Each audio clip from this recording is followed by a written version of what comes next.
श्वेता, जो एक खूबसूरत और जवान लड़की थी, रात के वक्त अपने घर से निकली और देखते ही देखते इधर रेगिस्तान के किनारे पहुंच गई। अचानक वो रेतले टीलों पर चढ़ने लगी। रात का 1 बज चुका था और दूर दूर तक किसी इंसान का नामो निशान नहीं था। कुछ ही देर में वो रेगिस्तान की ऊंचाई पर पहुंच गई। लकड़ी की बनी झोपड़ी, नमक घर खड़ा था। अब ये जवान और खूबसूरत लड़की उस झोपड़ी की ओर बढ़ी। उसने धीरे से एक सुराग से अंदर झांका और फिर सीधी खड़ी हो गई। दरवाजा खटखटाने से पहले अचानक उसने खुद को देखने का इरादा किया। अपने पर्स से शीशा निकाला, बाल संवारने लगी और ऊपर से नीचे तक अपने आप को निहारा। उसने कपड़ों को ठीक किया ताकि और भी प्यारी और अच्छी लगे।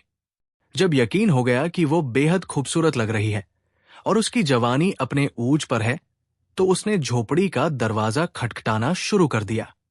श्वेता लगातार दरवाजा पीटने लगी और साथ ही अपने आप को संवारती जा रही थी। अचानक झोपड़ी का दरवाजा एकदम से खुला और अंदर से तकरीबन 80 साल का बूढ़ा बाहर आया। जैसे ही उसकी नजर श्वेता पर पड़ी, वो उसे देखता ही रह गया। उसकी आंखें जैसे ठहर सी गई। बूढ़ा कुछ पूछने से पहले ही उसके बहुत करीब आकर खड़ा हो गया। तभी श्वेता अचानक बोली, मैं इस रेगिस्तान में अपने घर वालों के साथ घूमने बहुत दूर से आई थी, मगर वो मुझे यहां भूल कर चले गए हैं। क्या आज की रात तुम मुझे अपने साथ इस झोपड़ी में रख सकते हो? बूढ़े ने ये बात सुनी तो उसके दिल में एक गहरी मुस्कान दौड़ गई। इतनी जवान और खूबसूरत लड़की को देखकर उसका दिल तेजी से धड़कने लगा। बिना कुछ बोले वो श्वेता की ओर करीब आ गया और उसे ऊपर से नीचे तक घूरने लगा। फिर वो उसके चारों तरफ घूमने लगा। श्वेता ने यह देखा तो हंसते हुए बोली, क्या हुआ? क्या देख रहे हो? बूढ़ा अब उसके बिल्कुल पीछे खड़ा हो गया। श्वेता के चेहरे पर भी एक हल्की मुस्कान थी और वो जानती थी क्यों। मगर अचानक उसने पलटकर उसका सामना किया और बोली, हाँ, क्या सोचा? आज की रात मुझे सदा सलू हो गए। ये सुनते ही बूढ़ा जैसे दीवाना हो गया। वो झट से आगे बढ़ा, श्वेता का हाथ पकड़ा और बोला, हाँ क्यों नहीं, आओ, तुम रात यहां गुजार सकती हो। आओ, अंदर आओ। देखते ही देखते श्वेता झोपड़ी के भीतर चली गई। बूढ़ा भी दिल ही दिल में मुस्कुराता हुआ उसके पीछे अंदर आ गया। झोपड़ी में दाखिल होते ही श्वेता ने इधर उधर देखा। इतने में बूढ़े ने पीछे से दरवाजे की कुंडी चढ़ा दी। श्वेता ने गर्दन मोड़कर हैरानी से पूछा, क्या हुआ? तुमने ये कुंडी क्यों लगाई? बूढ़ा बोला, यहां रात को चोर लुटेरों का खतरा रहता है, कोई भी अंदर घुस सकता है, इसीलिए कुंडी लगाई। श्वेता एक पल के लिए मुस्कुराई और बोली, ओह अच्छा। झोपड़ी में 2 कमरे थे। तभी श्वेता एक कमरे से दूसरे कमरे में गई और बोली, मुझे कहां सुलाओगे? बूढ़ा हंसते हुए बोला, जहां तुम्हारा दिल करे सो जाओ। श्वेता ने कहा, ठीक है, एक कमरे में तुम सो जाओ और दूसरे में मैं सो जाती हूं। बूढ़ा कुछ पल तक श्वेता की आंखों में देखता रहा, फिर सोचकर बोला, ठीक है, जैसी तुम्हारी मर्जी। ये कहकर वो दूसरे कमरे में जाकर अपने बिस्तर पर लेट गया और श्वेता के बारे में सोचने लगा। श्वेता भी अपने बिस्तर पर लेटी मगर करवटें बदलती रही। तभी अचानक बाहर से कुत्तों के भौंकने की आवाज आई। श्वेता एकदम से उठी और भागती हुई बूढ़े के पास आकर खड़ी हो गई। बूढ़ा अपने बिस्तर पर लेटा सो रहा था। श्वेता तुरंत उसके बिल्कुल पास आकर बैठ गई और उसे हिलाते हुए बोली, मुझे डर लग रहा है, मुझे बहुत डर लग रहा है। बूढ़ा झटके से उठकर बिस्तर पर बैठ गया। क्या हुआ? श्वेता बोली, वहां नहीं सोना, मुझे डर लग रहा है, मैं यही तुम्हारे साथ इसी कमरे में सोना चाहती हूं। बूढ़े ने जब श्वेता को इतना करीब बैठा देखा और उसकी ये बात सुनी तो उसके दिल में खुशी की लहर दौड़ गई। श्वेता भी उसकी आंखों में देखते हुए हल्का मुस्कुराने लगी। तभी बूढ़ा बोला, लेकिन यहां तो एक ही बिस्तर है, तुम कहां सोओगी? मगर श्वेता कुछ ना बोली। अचानक उसने बूढ़े का बाजू पकड़ते हुए कहा, जल्दी उठो, बाहर रेगिस्तान में चलते हैं, मेरा दम घुट रहा है। बूढ़ा ये सुनकर हांफने लगा और एकदम उठ गया। चलो मैं तुम्हें बाहर ले चलता हूं। श्वेता ने बूढ़े का हाथ पकड़ा और उसे बाहर रेगिस्तान में ले गई। रात पूरी तरह से काली हो चुकी थी। श्वेता और बूढ़ा हाथों में हाथ डाले उस सुनसान रेगिस्तान के ऊपर चलने लगे। चलते चलते वो एक रेतली चट्टान के पास पहुंचे जहां नीचे सैकड़ों फुट गहराई थी। श्वेता उस चट्टान पर खड़ी होकर बूढ़े की तरफ देखते हुए बोली, देखो मैं तुम्हें खूबसूरत लग रही हूं ना? बताओ कैसी लगी हूं मैं तुम्हें? अचानक वो उसकी तरफ बढ़ा। स्वीता ने खास अंदाज में फिर कहा, क्या हुआ? बताओ कैसी लगी हूं मैं? बूढ़े के दिल में खुशी का सैलाब उमड़ पड़ा। उसे समझ आने लगा कि श्वेता क्या चाह रही है। वो तेजी से उसके करीब आया और झट से उसे गोद में उठा लिया।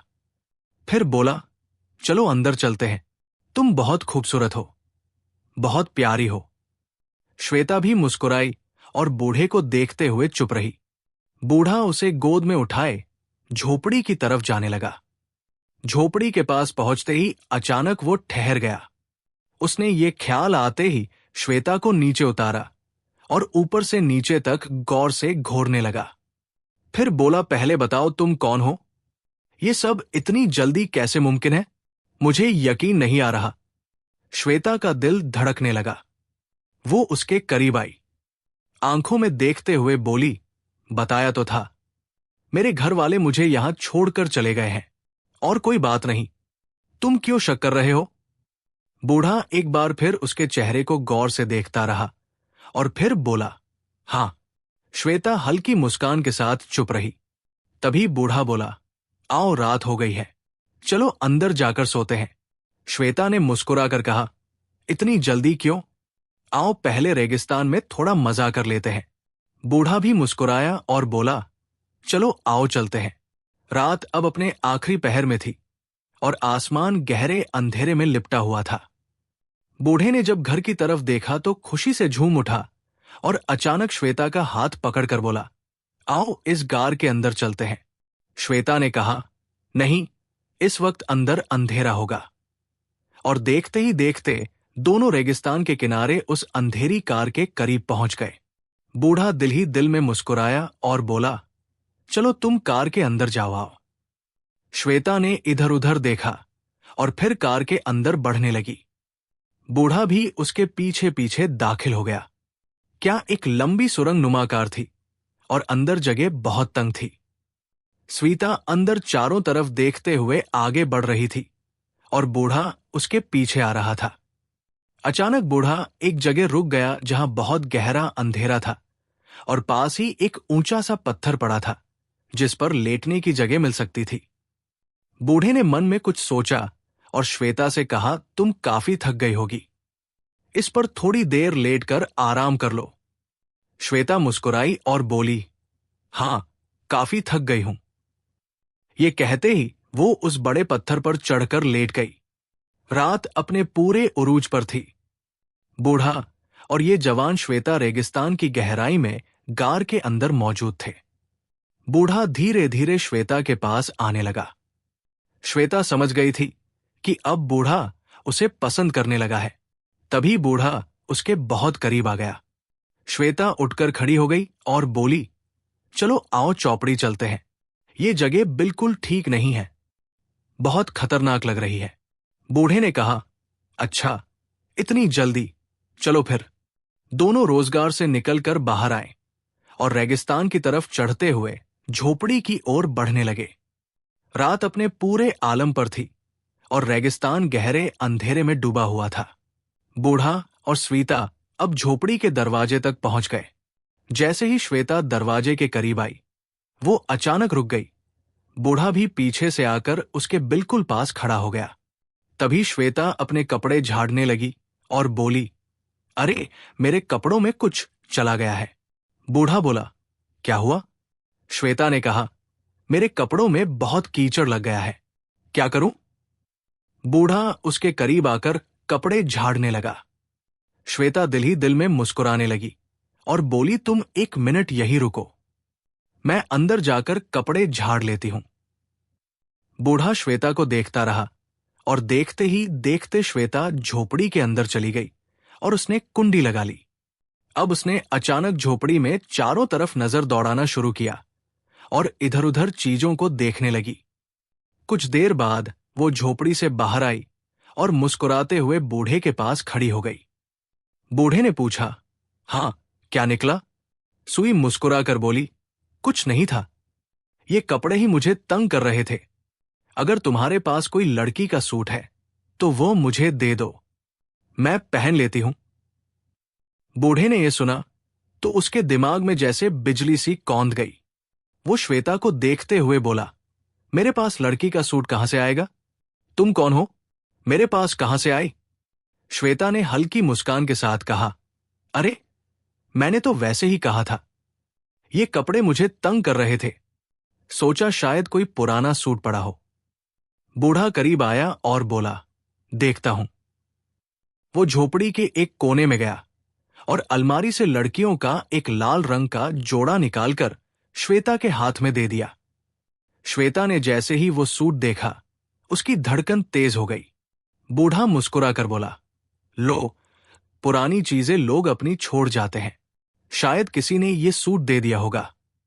मैं तो बाद में इसे बेचकर खाने पीने का सामान ले आता हूं। श्वेता बोली, ओह, अच्छा, ठीक है, मैं इसे पहन कर आती हूं। उसने वो लाल रंग का सूट लिया और दूसरे कमरे में जाकर कपड़े बदलने लगी। बूढ़े ने जल्दी से अलमारी बंद की और बैठकर सोचने लगा। उसके दिल में ख्याल आया, लड़की तो बहुत खूबसूरत और प्यारी है, मैंने इसे सूट दे दिया, क्या सही किया? कुछ होना चाहिए। इतने में श्वेता वो लाल सूट पहनकर वापस आई और बिल्कुल बूढ़े के पास खड़ी हो गई। बूढ़ा उसे देखता ही वो बेहद खूबसूरत लग रही थी। श्वेता उसकी आंखों में देखते हुए बोली, वाह, बहुत प्यारा सूट है। बूढ़े के चेहरे पर मुस्कान आ गई और वो करीब आकर बोला, इसमें तो तुम बिल्कुल चांद जैसी दिख रही हो, तुम बहुत खूबसूरत हो। सुता ये सुनकर हल्की सी मुस्कान के साथ बोली, अच्छा, तुम भी बहुत अच्छे हो। ये सुनकर बूढ़ा खुश हो गया और बोला, चलो आओ अब सो जाए, रात काफी हो गई है। श्वेता बोली, लेकिन मुझे बहुत भूख लग रही है। बूढ़ा श्वेता की आंखों में देखते हुए वो तुरंत उठा और तेजी से झोपड़ी के कोने में गया। वहां रखी टोकरी से एक रोटी निकाली और श्वेता के हाथ में थमा दी। श्वेता ने रोटी पकड़ी और बूढ़े को देखते हुए जल्दी जल्दी खाने लगी। बूढ़ा उसे हैरानी से देख रहा था। तभी श्वेता ने पूछा, क्या हुआ, ऐसे क्यों देख रहे हो? बूढ़ा बोला, तुम बहुत प्यारी लग रही हो, और अब इंतजार नहीं होता। श्वेता मुस्कुराई और बोली, क्या कभी किसी लड़की को नहीं देखा? बूढ़ा जो उसे घूर रहा था अचानक पीछे हट गया और धीमी आवाज में बोला, कहां से लड़की आएगी, मैं यहां अकेला रहता हूं। श्वेता ने कमरे में इधर उधर देखा और बोली, ओह, अच्छा, तुम भी सही कह रहे हो। तभी उसकी नजर कमरे के कोने में रखे लड़कियों के जूतों पर पड़ी। वो उठकर वहां गई और एक जूता हाथ में लेकर हैरानी से बोली, ये यहां क्या कर रहा है? बूढ़ा थोड़ा घबरा गया और पास आकर बोला, मैंने कहा था ना, लोग अपनी पुरानी चीजें दे जाते हैं। स्वीता बोली, अच्छा अच्छा, और वो जूता वही रखकर दूसरे कमरे में चली गई। बूढ़ा भी उसके पीछे पीछे दूसरे कमरे में आ गया और उसके पीछे खड़ा हो गया। तभी बूढ़ा उसकी आंखों में देखते हुए बहुत करीब आकर बोला, अब वक्त जाया मत करो, चलो रात हो गई है, आ जाओ। अचानक स्वीता मुस्कुराई और अपना चुरा बूढ़े के करीब लाकर बोली, अच्छा ठीक है, पर एक चीज बता दो, तुम्हारी उम्र कितनी होगी? बूढ़ा बोला, यही होगी कोई 80 साल के आसपास। श्वेता ने उसके बाजुओं को अपने हाथों से दबाते हुए कहा, नहीं, तुम 80 साल के नहीं लगते देखने में। यह सुनकर बूढ़ा एक पल के लिए सहम गया। तभी श्वेता उसकी आंखों में देखते हुए मुस्कुराई और बोली, क्या हुआ, मैं तो बस मजाक कर रही थी। यह सुनकर बूढ़ा भी मुस्कुरा दिया, लेकिन फिर उसने अचानक श्वेता के बाजुओं को कसकर पकड़ लिया और उसे खींचता हुआ दूसरे कमरे में ले आया। श्वेता के दिल की धड़कनें तेज हो चुकी थी। दोनों अब उस सुनसान झोपड़ी के कमरे में बिस्तर के पास खड़े थे। अंधेरा चारों तरफ था और तभी बूढ़ा धीरे धीरे श्वेता की तरफ बढ़ने लगा और जैसे ही बूढ़ा श्वेता के बिल्कुल करीब आया, श्वेता ने अचानक उसके मुंह पर हाथ रख दिया और प्यार से बोली, अच्छा अच्छा, 1 मिनट रुको, सुनो तो सही, चलो हम एक खेल खेलते हैं, पकड़न पकड़ाई। अगर तुम जीते तो जैसा तुम चाहोगे वैसा होगा, और अगर मैं जीती तो जैसा मैं चाहूंगी। बूढ़ा ये सुनकर जोर से हंसा और बोला, हाँ, ये भी कोई खेल है, इसमें तो मैं ही जीतूंगा। चलो आओ जल्दी करो। और देखते ही देखते दोनों चौपड़ी के दरवाजे से बाहर आ खड़े हुए। बूढ़ा श्वेता को देखता हुआ मन ही मन कहने लगा, ये पागल लड़की मुझसे हार जाएगी और फिर मैं जो करूंगा वो जिंदगी भर नहीं भूलेगी। ये सोचकर वो मुस्कुराने लगा। रात का आखिरी पहर था, हर तरफ अंधेरा छाया हुआ था और अब दौड़ शुरू होने वाली थी। तभी श्वेता उस सुनसान रेगिस्तान पर अंधेरी रात में अपनी जान की शर्त लगाकर दौड़ने लगी। बूढ़ा कुछ पल पीछे खड़ा उसे देखता रहा और फिर अचानक उसके पीछे दौड़ पड़ा। अब श्वेता उस अंधेरे रेगिस्तान में रेतली चट्टानों और पत्थरों के बीच से तेजी से आगे बढ़ रही थी। बूढ़ा उसे पकड़ने के लिए बावले की तरह उसके पीछे भागा जा रहा था। देखते ही देखते श्वेता ऊंचाई की तरफ चढ़ने लगी। बूढ़ा भी मन ही मन अपनी जीत के बाद के कल बुनता हुआ उसके पीछे दौड़ रहा था। लेकिन अब श्वेता थक चुकी थी। बूढ़े ने देखा कि उसकी रफ्तार कम हो रही है, तो वो और तेज भागा और अचानक आकर श्वेता को पकड़ लिया। उसने उसे पकड़ते ही दीवानों की तरह अपनी बाहों में उठा लिया और खुशी से चिल्लाया, पकड़ लिया, पकड़ लिया, मैं जीत गया, मैं जीत गया, अब मेरी मर्जी चलेगी। ये कहकर बूढ़े ने तुरंत श्वेता को रेगिस्तान की रेत पर उतारा और बावलेपन में उसे खींचता हुआ झोपड़ी की तरफ बढ़ने लगा। रात का आखिरी पहर था। रेगिस्तान भी गहरे अंधेरे में लिपटा हुआ था और बूढ़ा श्वेता को बासे पकड़कर घसीटता हुआ झोपड़ी के दरवाजे तक ले आया। तभी उसने अचानक उसे अंदर धक्का दे दिया और खुद भी झोपड़ी में दाखिल हो गया। देखते ही देखते बूढ़े ने दरवाजे की कुंडी चढ़ा दी। अब वो हंसते हुए बावलेपन के साथ श्वेता को अपने कमरे में ले गया और उसकी तरफ बढ़ने लगा। ये देखकर श्वेता का दिल जोर जोर से धड़कने लगा। बूढ़ा उसके करीब आकर बोला, हाँ, अब मैं जीत गया हूं ना। जैसा तुमने कहा था, अब मेरी मर्जी चलेगी। जैसा जैसा मैं कहूंगा वैसा वैसा करना होगा। श्वेता ने यह सुना तो समझ गई कि कहानी अब बहुत आगे निकल चुकी है। अचानक वो उसके पास आई और प्यार से बोली, अच्छा, तुम 1 मिनट के लिए साथ वाले कमरे में जाओ, मैं जरा अपने कपड़े बदलूं, फिर देखते हैं। बूढ़ा मुस्कुराकर बोला, अच्छा चलो, ये बात तो मान लेता हूं। वो हंसते हुए दूसरे कमरे में चला गया। मौका पाते ही सुता ने अपने पर्स से कुछ निकाला और दीवार के पास रख दिया, फिर चुपचाप बिस्तर पर बैठ गई। तभी बूढ़ा आवाजें लगाने लगा, हाँ, कर लिए कपड़े चेंज, आ जाओ आ जाओ। श्वेता कुछ पल चुप रही और फिर बोली, हाँ कर लिए हैं, आ जाओ। बूढ़ा हंसता हुआ तेजी से भागता हुआ श्वेता के पास आया। जैसे ही उसने देखा तो बोला, अरे कपड़े चेंज नहीं किए तुमने? ये तो वही कपड़े हैं। श्वेता खड़ी हुई और उसका हाथ पकड़कर मुस्कुराते हुए बोली, मेरे पास और कपड़े हैं ही कहाँ, यही ठीक है। बूढ़ा बोला, अच्छा चलो, जैसे तुम्हारी मर्जी। ये कहकर उसने अचानक श्वेता को बाह से पकड़ लिया। श्वेता ने कहा, 1 मिनट, 1 मिनट। उसने अपनी मुट्ठी खोली जिसमें एक छोटी दवा की शीशी थी। उसने बूढ़े से कहा, पहले ये पी लो, इससे तुम्हें सुकून मिलेगा। बूढ़ा, जो अब पूरी तरह दीवाना हो चुका था, उसने झट से गले में उतार लिया। कुछ ही देर में उसके दिमाग में चक्कर आने लगे। वो लड़खड़ाता हुआ श्वेता को पकड़ने के लिए बढ़ा, मगर वो पीछे हट गई। फिर वो दोबारा उसकी तरफ गया और अचानक उसकी कलाई पकड़ ली। अब बूढ़ा नशे में बड़बड़ाने लगा, बहुत खूबसूरत हो तुम, तेरी जैसी पहले कोई नहीं आई, जा। श्वेता ने देखा कि असर होना शुरू हो गया है, तो बोली, झूठ बोलते हो तुम। आई होगी मुझसे भी ज्यादा खूबसूरत कोई। बूढ़ा बोला, नहीं, जितनी भी आई है तुमसे कम ही खूबसूरत तुम तो आफत हो, आफत। श्वेता मुस्कुराकर उसकी आंखों में देखते हुए बोली, फिर झूठ। बूढ़ा अब नशे में तोते की तरह बकबक करने लगा और बोला, कसम से कहता हूं कोई भी लड़की तुम्हारे मुकाबले की नहीं थी। तभी श्वेता ने मौका पाते ही कहा, फिर तुमने उन लड़कियों का क्या किया बूढ़ा? जो अब श्वेता का दीवाना बन चुका था और उस पर श्वेता की खास दवा का असर साफ नजर आ रहा था। चूमते हुए बोला, वही क्या? हाँ हाँ, हंसते हंसते बूढ़ा एक एक करके सच्चाइयां बताने लगा। कैसे वे मासूम और मजबूर लड़कियां जो अपनी अपनी मजबूरियों का हल ढूंढते हुए वो उसके पास आती थी, वो उन्हें अपना निशाना बनाकर फिर दूसरे देशों में सप्लाई कर देता था। बूढ़ा जब अपने सारे राज खोल चुका तो अचानक श्वेता की तरफ बढ़ने लगा।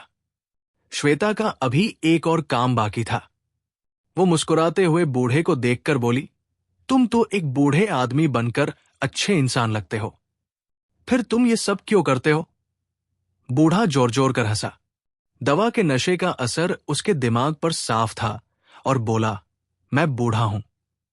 हाँ हाँ हाँ, मैंने बूढ़े का वेश इसीलिए बदला है ताकि अपना काम आसानी से कर सकूं और तेरी जैसी खूबसूरत लड़कियों को निशाना बनाकर दूसरे देशों में सप्लाई कर सकूं।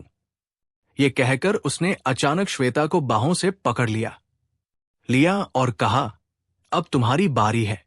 तभी श्वेता ने जोरदार थप्पड़ मारते हुए उसके मुंह पर ला ठोका। वो चकरा कर गिर पड़ा। वो फिर उठकर भागने लगा, पर श्वेता ने एक और थप्पड़ उसके चेहरे पर जड़ डिश दिया और वो चकराते हुए वही पीछे गिर पड़ा। और तभी श्वेता ने अपने कपड़ेड़ों पर लगे छिपे हुए बटन दबा दिए। देखते ही देखते कमांडो टीम वहां पहुंच गई और बूढ़े के वेश में छिपे उस आदमी को वही जमीन पर दबोच लिया। अचकचाकर बूढ़े के वेश वाले उस आदमी ने चिल्लाकर कहा, पगलो, उस लड़ाकी को पकड़ दे लो। ये मुझे बूढ़े को कुछ भी अजीब कह रही है। तभी सुविधा दीवार की तरफ गई और जो चीज उसने पर्स से निकाल कर वहां रखी थी वो गुप्त कैमरा उठा लाई जिसमें सारी रिकॉर्डिंग मौजूद थी। उसने अचानक एक और तेज थप्पड़ उसके मुंह पर मारा और सख्त लहजे में बोली, मैं एक पुलिस ऑफिसर हूं और ये टीम मेरे कहने पर ही यहां आई है। हमें शिकायतें मिल रही थी कि तुम मासूम लड़कियों के साथ इतना गंदा खेल खेलते हो। तुम्हें हाथों पकड़ने के लिए मैंने ही ये पूरा प्लान बनाया था और इसीलिए यहां आई ताकि तुम अपने सारे गुनाह अपनी जुबान से खुद कबूल करो और इनकार ना कर सको, जिससे तुम्हें जल्द से जल्द सजा मिल सके। बूढ़े के वेश में छिपे उस शख्स का चेहरा ये सुनकर उतर गया। कमांडो उसे घसीटते हुए जीप में डालकर ले गए। कुछ ही दिनों बाद उसे अदालत में पेश किया गया। वहां वीडियो और ऑडियो सबूतों को देखने के बाद वो मुजरिम, चालाक और गुनहगार साबित हुआ। अदालत ने उसे सख्त सजा सुनाई